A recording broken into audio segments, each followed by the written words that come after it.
That was What's on Your Mind from the Spring Training EP by the Greyhounds. We have Anthony Farrell all the way from Austin, Texas on the phone. Anthony, how you doing today?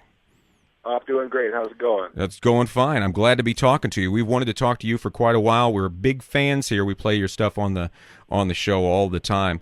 And I just it's a real pleasure to talk to you. And I want to talk to you about that song in particular and the Spring Training EP.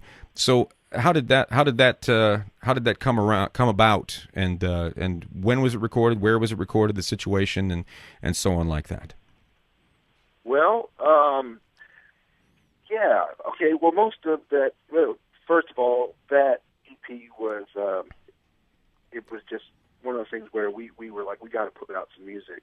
You know, we hadn't put out some music in a second, and we just had a bunch of ideas that we've been throwing around, and we were like, hey, we need to just put out something right now just to show people where we're at, you know. And we recorded most of those songs at a place called Big Orange here in Austin, and with our friend Sam Patlove Engineering, and then one song off of there called Hello was actually intended to be a children's song.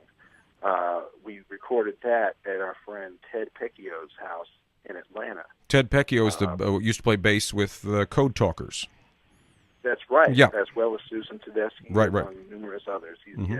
He's a good friend of ours, and yeah, we just happened to be down there and came and hung out at his house. And Andrew, the guitar player for Greyhounds, he he's always wanted to do a children's record, and I've always wanted to do that as well. And Todd, or I'm sorry, not Todd, Ted. Yeah. Todd's our bass player now, but Ted was our bass player then. Mm-hmm. Ted had a bunch of crazy little like kids' toy instruments and stuff at his house, and I was like, oh man, this would be a great place to do it. He had equipment, so we ended up recording that there. And it's just kind of a hodgepodge of a bunch of different ideas that we just had thrown around. That we were like, hey, we want to put this out and just kind of show people where we're at the moment. So do you plan on doing something like that again, or are you going to work on a full album, or what's the plan now?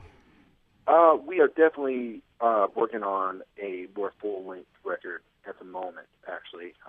We recorded a few songs, and we still have a few that are unfinished right at the moment, but we're hoping to have it all ready to go by the end of this year, and do a couple of tours on it.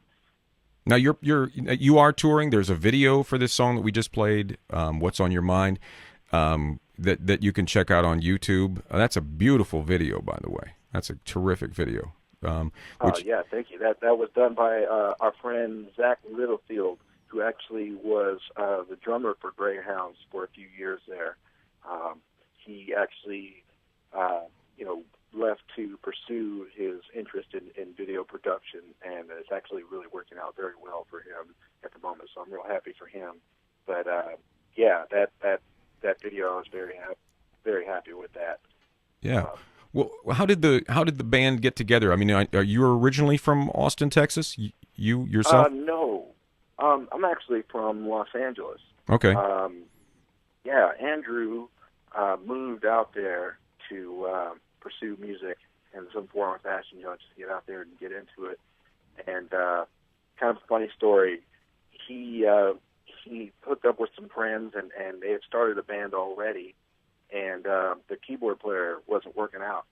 So he put out an ad in the LA Weekly classifieds, and I had just graduated from high school, and I grew up playing in my house. I never really played out in bands or anything, Mm-hmm.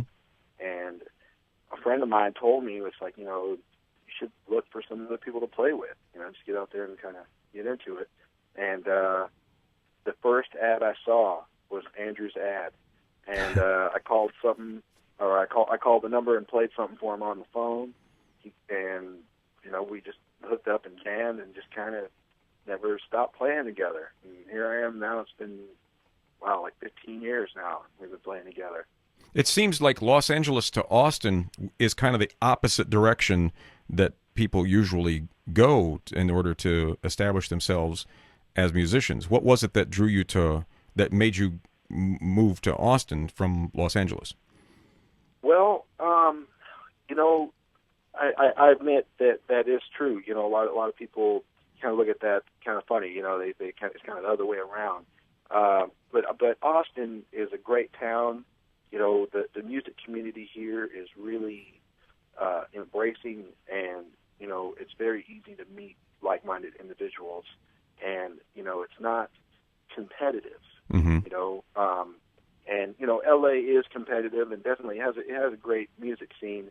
But I think for live music in general, or in particular rather, it's harder to just get noticed, because there's just so many people and so many things going on, and where we were at that time, we just knew that LA wasn't the place for us. Right. And we actually, after touring for a while, we had met people out here. We had a manager here, so it just made sense. And it's just an awesome town. I recommend it to anybody. And it seems like a lot of people are coming here now, more so than ever. So yeah, I love it, and I don't see myself going anywhere anytime soon. All right. Now, tell me about your first album. We're going to play something from the first album coming up. We're going to play You're Gone from the Liberty disc. Now, tell me about this is the first time that I heard you. I was sent this disc in the mail by a promotional company, and right away I was just blown away with it. And I had never heard of you guys, and I'm just so happy that they sent that to me. Tell me about how that happened. Was that 2004? Yes?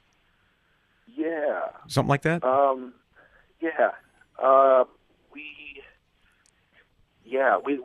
We had been writing music together for a while at that point, and we basically, all the songs that are on that record, we got together at a place in Andrew's hometown in Tyler, Texas, and it was a theater where we rehearsed and wrote all these songs called the Liberty Theater. Okay.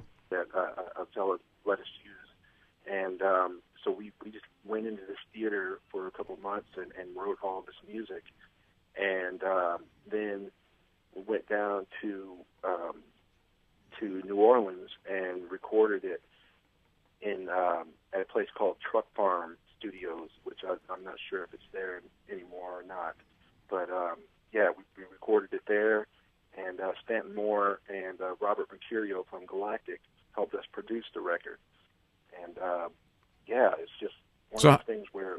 How did you know those guys? Well, that was just from touring and just kind of being around on the scene, and we got to play with them a couple of times, mm-hmm. and we approached them and asked if they'd be interested in helping us make it, and they suggested the studio and everything, and it was really a great experience getting to work with those guys, and at that time, we didn't know each other very well, but we respected their abilities and everything at that time, and just knew that they would have a good impact on whatever we did. Well, it seems to me that they had that raw, that kind of raw retro R&B sound back in the middle 90s when they started off. I think the first stuff I heard was in the mid to late 90s, and they kind of had that sound. And not that you have that same sound, but it does seem to be coming from the same place. Definitely, that was a big influence for us too, because at that time, not very many people seem to be mining that genre. You know what I mean? It's like mm-hmm. Now you have a lot of bands doing the soul thing and doing R&B type stuff, but back then there weren't very many people doing that. You had like Great Boy All Stars, right, and Galactic, and so we were definitely listening to those guys, and we were like, hey, this is definitely the direction that we want to head in, and what better way to kind of help us accomplish that than to enlist their help, and yeah, I'm really proud of that, and it was really fun getting to make that album down there. Well, it's a terrific album. We've played it a ton. I think we've played every track on the album, including the hidden track here on the show. So let's go ahead and play "You're Gone" from that album. Anything we should know about this song? Well, yeah, I wrote this song, while I was down there in Tyler. My mother had a heart attack, and I was really broke. I wasn't even able to go back and visit her at the time, and it was just, it made me think about, what would happen if I lost her right now, and I wasn't able to even go back and say anything, and so that's really what the song is about. It kind of sounds like it's about love, and it is, Mm-hmm. but it's just it's about my mom and how what I thought it would be like if she wasn't there anymore. Right, yeah. Well, let's go ahead and play that from the Liberty album. This is the Greyhounds with "You're Gone" on the Burnt Toast Show.